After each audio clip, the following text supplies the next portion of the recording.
live from the NTV studio. NTV News First at 5 starts right now.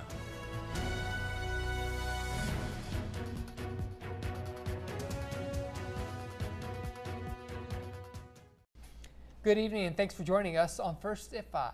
New developments in a fatal crash that happened early Tuesday. The York County Sheriff's Office says the driver who died yesterday morning after crashing into a semi was Robin Hendrickson. Grand Island officials confirmed to NTV this is the same man who previously served on the Hall County Regional Planning Commission. Officials say witnesses reported a semi going west on Highway 34 when an eastbound SUV crossed the center line and crashed right into the semi. The driver of the SUV, Hendrickson, was killed while the semi-driver was not hurt. This is the second crash in York County since the 4th of July when a motorcyclist was killed on the highway just east of York. Well, sometimes opposites do attract. At least that seemed to be the case in Venango today. Look at that, the top and the bottom of the water tower caught fire. Fire Chief Steve Tucker tells NTV a crew was hired to do some repair work and they were using a cutting torch. The inner lining was constructed with wood, and when it got too hot, the wood ignited and the flames went upwards. Tucker says there were thankfully no injuries and the water tower was already out of commission, so there is no negative impact to folks in town because they already made alternative plans. Over a year behind bars for a Roseland man who fired multiple gunshots at his neighbor last year. Court records say Brock Grable was sentenced today to 1 year and 2 months to a year and 6 months in prison on one count of attempted second-degree assault. Grable pleaded no contest to the charge last December. He's accused of firing 6 or 7 shots at his neighbor back in July of 2022. The FBI in Nebraska urging people to pay attention to signs of violence in people close to them. The FBI in Omaha launching a campaign called Prevent Mass Violence. An effort, they say, can prevent mass shootings. They say people can help prevent mass violence by keeping a close eye on those around them and watch out for disturbing signs they may be on a pathway to violence. The FBI says mass shooters like the one in Uvalde, Texas in 2022 often start by showing signs which, if reported on time, can help stop them. They encourage people to report any concerning behaviors and not confront the suspect. Turning to the weather at boop, boop, boop. Oh, thermometer's going up. Ah! Did you get that? I didn't know what that was either. I wasn't following. Boop, boop, boop. Okay. We're on board now. Yeah, again, the big story, the heat that's coming in as we head especially toward the weekend. But here we are yet again with another day of at least one severe thunderstorm in the area. We have a severe thunderstorm warning for parts of York and Fillmore counties that runs till about 5:30. Quarter-size hail, 60-mile-per-hour wind gusts possible. The storm's kind of drifting off to the southeast at around 20 miles per hour. For the rest of us, it's seasonably warm and very comfortable. 90 in Curtis and Binkelman. You are up to 91 there in Arapahoe. And if you're going to be out and about this evening, again, no real excuse not to get the grill going. We'll be in the upper 80s. We actually will take a slight step back with our temps tomorrow, and then the heat builds in. So we'll talk more about that coming up in just a few minutes. All right, Tim, we'll see you then. Representative Alexandria Ocasio-Cortez is taking action against 2 members of the U.S. Supreme Court. The Democratic lawmaker from New York has introduced impeachment articles against Justices Clarence Thomas and Samuel Alito. She says their failure to disclose millions of dollars worth of gifts while on the high court, quote, represents nothing less than a constitutional crisis, end quote. This effort is expected to fail in the Republican-led House of Representatives. Here's what Nebraska U.S. Senator Pete Ricketts has to say about the news moments after it came out today. Well, I think the Congresswoman is well known for her grandstanding, and to me this just seems like more grandstanding, and so I wouldn't put any serious consideration into it. The judicial branch is a different branch from the legislative branch or the executive branch, and they are working on their own rules and ethics, and that's where that belongs. So I do think that this is just some more political grandstanding by the Congresswoman from New York.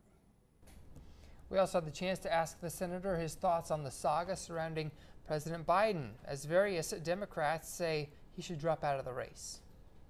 I didn't think Joe Biden should be elected in the first place, And I think after that debate performance, I don't think he should be reelected. I think the American people ought to select a strong leader who will help lead our country in these very dangerous times, and that leader is Donald Trump. So I don't think that he should be elected the first time, and I certainly don't think he should be reelected. NATO leaders meeting in Washington, D.C. at a critical moment with eyes on the presidential election in the U.S., the outcome of which could have a significant impact on the future of the alliance. Julia Benbrook reports.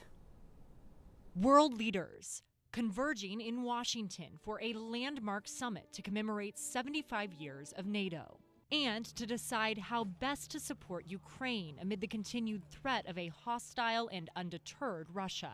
The outcome of this war will shape global security for decades to come.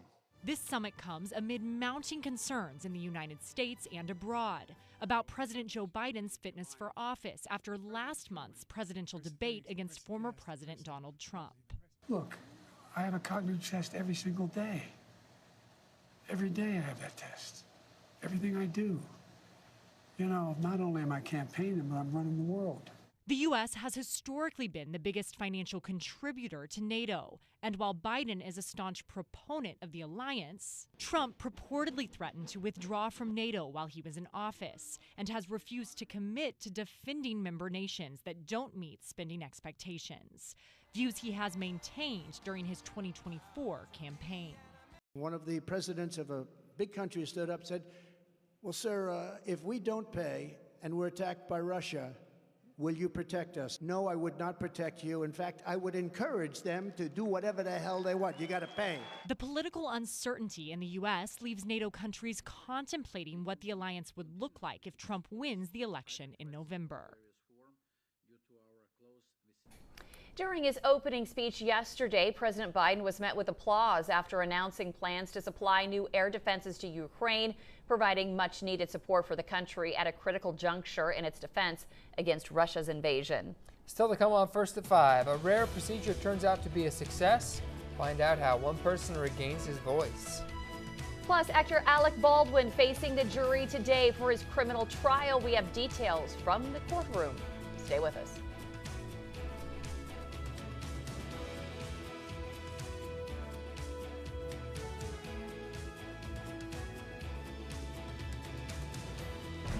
NTV, Central and Western Nebraska's most trusted news. With Colleen Williams, Dave Greig, Tim Wright Weather, and Darren Winberg Sports. This is NTV News First at 5.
It is a rare procedure, but a Massachusetts man is he's the third person in the U.S. to undergo a total larynx transplant. It allows someone to speak again if their voice is threatened by some diseases or cancer.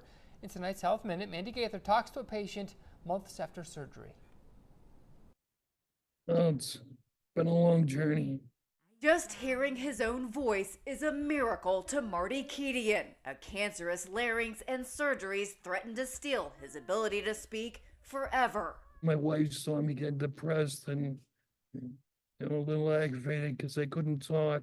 Keedian credits his wife for what happens next, a 2,600-mile trip in February from his home in Massachusetts to Arizona, where surgeons at Mayo Clinic deemed him a candidate in a clinical trial for an extremely rare procedure, a total larynx transplant, including the adjoining tissues, glands, and blood vessels, thanks to a deceased organ donor. The most common question I get is, whose voice is it? One of Keedian's surgeons says the voice he can now hear is his own, not the donor's. The vocal folds, and a very generic way to describe them, are kind of like guitar strings. And so their job is to create a sound. And if you think about the guitar, it's the shape and the body of the guitar that creates that signature sound. It's the same thing with our bodies. His regained voice started out as a whisper, but nearly 5 months after surgery, Keedian's voice is getting stronger. The tracheostomy will remain in his neck for at least a few more months. Now that I have a voice back, I'm going to do everything I can to enjoy every day and make it my best day. For Health Minute, I'm Mandy Gaither. Checking in once again with Tim, live from the First Alert Weather Center. Yeah, and we've seen our severe thunderstorm warning be expanded now to include parts of Saline and Seward counties. Again, that will run until 5:30. Could see some 1-inch size hail and some 60-mile-per-hour wind gusts out of that storm, again moving off to the southeast. Isolated storms a possibility. Widespread heat, though, is on the way, and we'll talk about that up next.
Time now for First Alert Weather with meteorologist Tim Wright.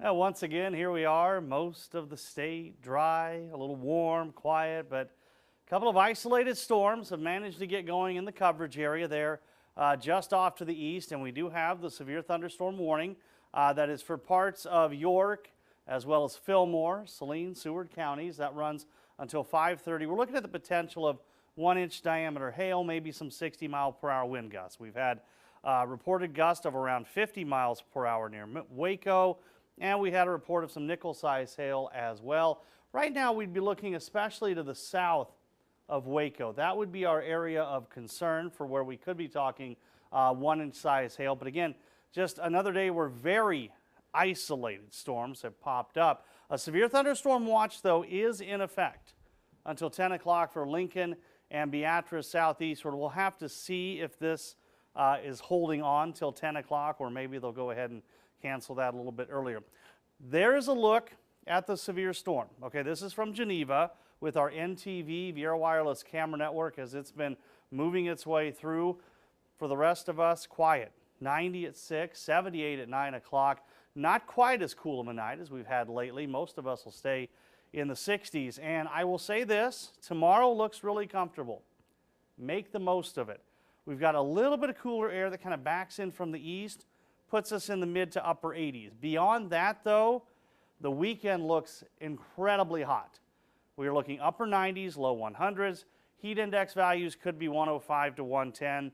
I don't think heat advisories will be out of the question. By the middle of next week, Tuesday, Wednesday, that time frame, we should start to kind of cool back down just a little bit.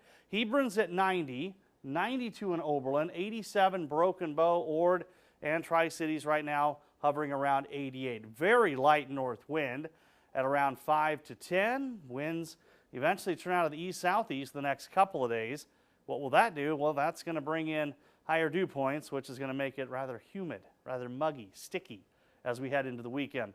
Quiet conditions expected tonight. I would not be surprised again tomorrow morning at a few rogue showers that pop up. And then out west, you're going to have a little better chance of some scattered thunderstorms as we head into tomorrow evening, tomorrow night, but again, doesn't look too significant. So again, 90 was the high today. We're dropping down tonight to around 62, and then tomorrow you're going to be looking at around 86. So just a touch cooler as we get into your Thursday. Like I said, make the most of it. Low 60s expected across the region tonight. Highs tomorrow will be back mid 80s. Those low to mid 90s out west, though, they head our way as we head into the rest of the 7-day forecast. 97 Saturday, 99 on Sunday, Monday. Then we cool down Tuesday into Wednesday. Colleen yesterday asked for a little variance. Oh, that's right. Mix things up a little bit with the 7-day forecast. So we have done just that. Ooh, sweltering. Ask and you shall receive. That just looks fantastic, but it really gets us in the right mindset to be ready for it. That's what we're trying to do here. On the ask and you shall receive, if I ask for 3 days off to play golf. Oh. Oh, no. That's not weather related, Dave. Gotcha. I'm sorry, you'll have to take that up with HR. Got a different department. Amber? All right, thank you. The severe heat wave blanketing much of the nation this week turned fatal in Arizona. As Alex Valdez reports, an investigation is underway when a young girl died after being left inside a car. It happens at least once every summer. We don't know the circumstances. We're trying to find that out. But again, when those temperatures rise, it's definitely this week when it's 110, it's just tragic. Captain Tim Bernicant with Marana Police tells 13 News the father and the 2-year-old girl were running errands. When they returned home, the father went inside, leaving the child in the car with the AC running. According to Bernicant, when the father returned to the car, he found that the AC had shut off and the 2-year-old girl was unresponsive. We are told the father called 911 and life-saving efforts were started immediately. The child was taken to Banner Medical where she was pronounced dead. The patient is that, yeah, he left the child in the car was running, the AC was operational. We're trying to determine, obviously how long he was in the house, at what time the car maybe if shut off or the AC stopped working. All we know is that the child was left between 30 minutes to an hour. When asked about criminal charges, Captain Bernicant said anything is possible. We're doing the interviews. We're trying to determine, is this a mistake, an accident? Is that possible where criminal charges are possible? We'll have to determine that. And as heartbreaking as it may be, Marana PD says this should serve as a reminder never to leave a child in a car unattended. We probably experience this nationwide every summer. When temperatures get above 100 degrees, it could be 90 degrees. It just depends on the circumstances. It's very tragic. Nothing could be more than, make sure you bring your child or an animal, anything, bring them inside the house immediately when you get home. The first witness taking the stand in the criminal trial of Alec Baldwin. I'm Jacqueline Lee, and we'll have more coming up.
The trial is officially underway in the criminal trial of Alec Baldwin.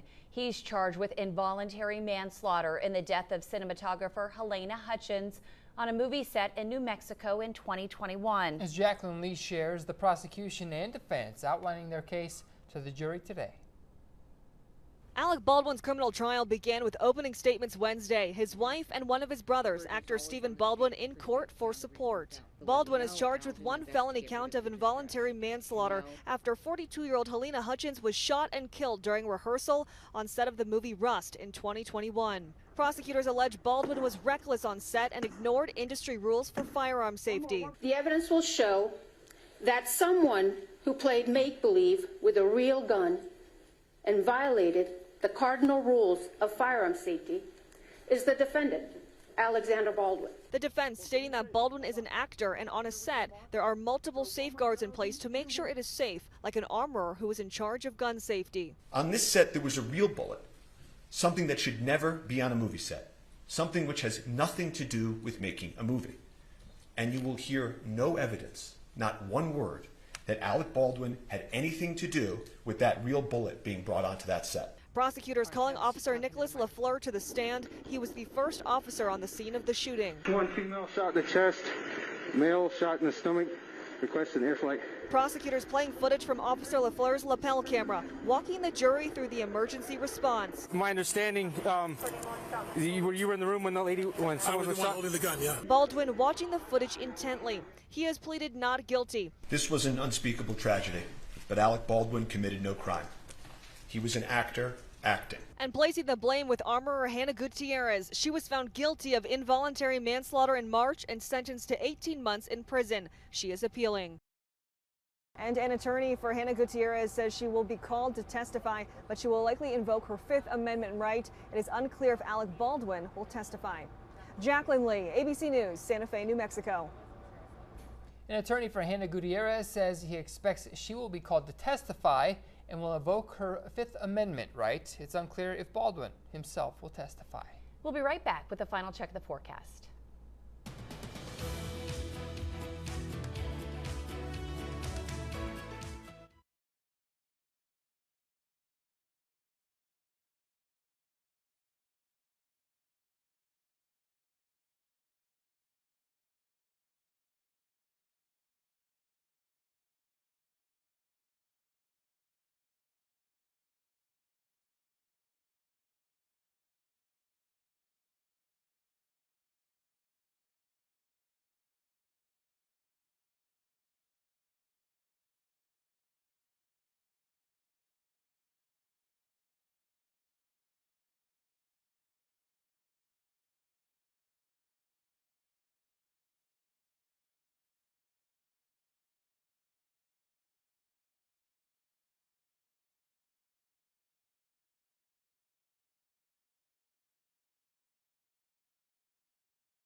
The 11th annual Lost Scramble is returning to the Big Apple Fun Center Saturday, August 17th.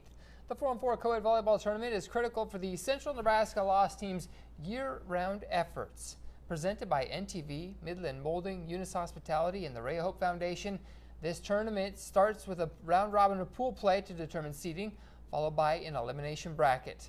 What's LOST? Great question, Colleen. Yeah. It's an acronym for Local Outreach to Suicide Survivors, and the volunteers respond to families who lose someone to suicide. The tournament cost is $100 for a team with a meal provided, plus prizes for the top 2 teams and raffle prizes for most everyone. Scan the QR code to get signed up and even have a chance to meet some of the people seen on NTV. Here's Tim joining us now live with a final check of the forecast. Yeah, and Dave, Colleen, we've seen our severe thunderstorm warning be extended out for Seward and Saline counties. That will run until about 6 o'clock. Again, 1-inch size hail and some 60-mile-per-hour wind gusts possible with the storm very slowly moving off to the southeast. You're also going to see some very heavy rain falling out of that core there just to the south of Waco. So again, just a couple of isolated storms here off to the east that we will be keeping an eye on. And then if you've got plans to be outdoors by the time we head into the upcoming weekend, make sure you are ready for the heat. Again, stay hydrated, lots of sunscreen, take some breaks. We could be dealing with heat index or feels like temps around 105 to 110 this weekend. So We haven't had that yet this month, but we're going to get it. Can you start looking for the weather on August 17th, Dave's event? Yeah. Just flag that day. I'll get back to you here in I'll about a ask month. for about 85. Let's see what I can do. Thank you, Tim. Good night.